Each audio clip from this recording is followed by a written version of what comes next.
Sabi ni Jesus na mahal, dalhin niyo ang aking pasang, kamuhan ko'y tulad. Alleluia,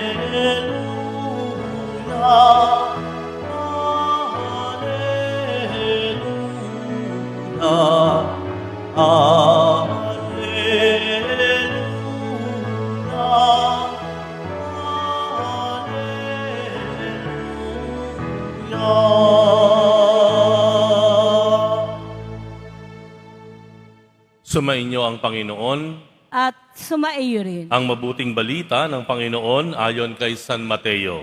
Papuri sa iyo, Panginoon. Nang mga sandaling iyon, lumapit kay Jesus ang mga alagad at nagtanong, "Sino po ang pinakadakila sa kaharian ng langit?" Tinawag ni Jesus ang isang bata, pinatayo sa harapan nila at sinabi, "Tandaan ninyo ito, kapag hindi kayo nagbago at tumulad sa mga bata, hinding-hindi kayo mabibilang sa mga pinaghaharian ng Diyos. Ang sino mang nagpapakababa na gaya ng batang ito ay siyang pinakadakila sa mga pinaghaharian ng Diyos. Ang sino mang tumanggap ng isang batang ganito dahil sa akin, ay ako ang tinatanggap. Ingatan ninyo na huwag hamakin ang isa sa maliliit na ito. Sinasabi ko sa inyo, sa langit, ang kanilang mga anghel ay laging nasa harapan ng aking Ama. Ano sa akala ninyo ang gagawin ng isang taong may 100 tupa kung maligaw ang isa sa mga iyon? Hindi kaya niya iiwan ang 99 na nanginginain sa kaburulan upang hanapin ang naligaw? Sinasabi ko sa inyo, kapag nasumpungan niya ito, higit niyang ikinagagalak ang isang ito kaysa sa 99 na hindi naligaw. Gayun din naman, hindi kalooban ng inyong amang nasa langit na mapahamak ang isa sa maliliit na ito." Ang mabuting balita ng Panginoon. Pinupuri ka namin, Panginoong Heso Kristo. Magsiupo muna po ang lahat. Magandang tanghali po sa inyong lahat. Tama ba ang aking balita na ang super typhoon daw ay darating ng gabi ng Martes o madaling araw ng Miyerkules? Tama ba yung aking napanood? Ito man ay totoo o hindi, ipagdasal po natin ang bawat isa. Ano po? Super typhoon daw no? Yan ay talagang atin pong ipapanalangin. Gayunpaman, narito tayo sa pambansang dambana ng ating minamahal na pong Jesus Nazareno. Patuloy pa rin po tayo nagpapasalamat. Patuloy pa rin po nating inihahandog sa Diyos ang ating mga panalangin. Pwede po bang lingunin ninyo yung mga taong nasa paligid ninyo at sabihin niyo po, "God bless you."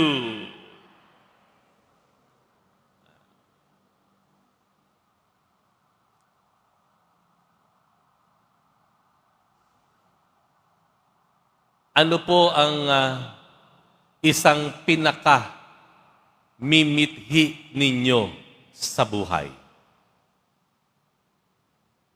Ano po yung masasabi po ninyo na pinaka-rurok ng inyong pangarap? Ano po yung gusto nyo talagang mangyari? Isa lang. Na kapag nangyari na ito, masaya ka na. Wala ka nang hanapin pa. Meron po ba? Minsan ang hirap, ano? Father, pwedeng 2. Pwedeng 3. Pwedeng 4. Wala akong mapili eh. When I ask you isa lang. Parang, yung iba makakasagot, Father, makita ko lang yung forever ko, masaya na ako. Ganun, ano. Pagkatapos ng mga anak ko, okay na po ako. May ganon. Pero madalas, kung hindi man lagi, pag tinanong tayo ng isang bagay, kung ano gusto natin, ang hirap sumagot. Kasi ang dami nating pinamimilian, ang daming pumupuno sa ating isip. Di po ba? Ha? Kahit tanungin ko po yung pinaka. Minsan yung pinaka, ang dami-dami pa. No? Bakit ko po naitanong ito? Dahil masasabi ko po ito ang isang katangian ng isang bata. Ng isang bata. Ang sabi sa Ebanghelyo, hanggat hindi kayo nagbabago at magiging katulad ng mga batang ito, hindi kayo paghaharian ng Diyos. Pero ano ba ang isa sa mga katangian ng bata? Ang isang katangian ng mga bata, alam nila kung ano gusto nila. Alam nila kung ano gusto nila. Nung isang araw po, ako'y bumalik sa Maynila, galing po sa Dalaw Nazareno, dyan sa Cagayan. Hindi pa umaalis yung aming eroplano. Nako, nag-iingay na yung bata. Nagtatantrums. Iyak siya ng iyak. Yung iyak po na parang kung ikaw yung magulang matatakot ka, parang mapupunit yung lalamunan. Yung iyak ng bata na gano'n, parang, kung sa'yo mangyayari yan, palagay ko, bukas wala ka ng boses, no? May gano'n. Hanggang nakalipad na po, palagay ko, bago bumaba yung eroplano, siguro napagod na lang yung bata. At I cannot imagine yung nararamdaman ng magulang. Siguro nahihiya siya, hindi niya alam ang gagawin niya dahil nagtatantrums yung kanyang anak. Nung isang araw, nandito, nagmimisa ako, merong isang bata ulit, nagtantrums, nandyan. Ang ingay. First reading, second reading, tantrums eh. No? Sabi ko, nako, paano na to pag ako na ang magbibigay ng humilya? Ano kaya ang mangyayari? Alam niyo, anong nangyari? Nung ako'y nandito na, biglang tumahimik. Biglang tumahimik. Nawala yung tantrums ng masakit sa tenga na napakalakas na boses ng bata. Alam niyo kung bakit? Ano nangyari? Yung tatay kinarga. Pagkatapos kargahin, dinala dun sa hangin, sa labas. Kaya pagbalik, tahimik na yung bata. Tahimik na yung bata. Kasi, yun ang challenge ng mga magulang eh.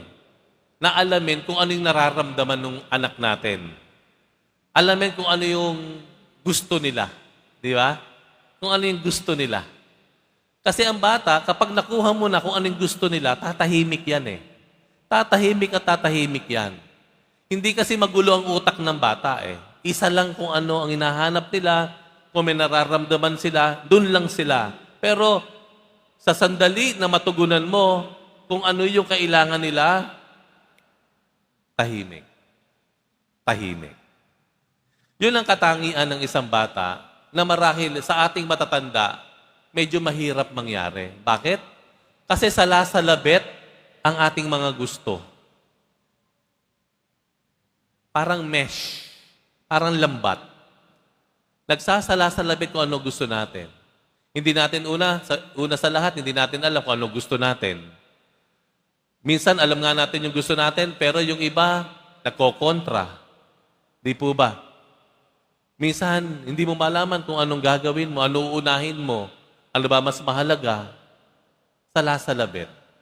Ang paanyaya ng Panginoon dito, malaman natin kung ano talaga yung pinakamahalaga sa buhay, ano yung susunod na mahalaga, at ano yung susunod pang mahalaga.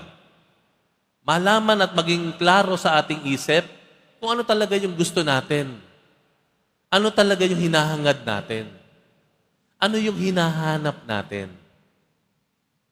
Ang katangian ng isang bata ay ang kapayakan ng kanyang kalooban, ng kanyang kaisipan. Alam nyo, yung huling banda ng Ebanghelyo, nagbibigay ng halimbawa. Bakit kanyo? Ipinakita ni Jesus na mismong si Jesus, siya, alam niya kung ano ang pinakamahalaga. Bakit kanyo? Tingnan nyo yung huli. talinhaga ng nawawalang tupa. May 100 tupa daw, nawala yung isa.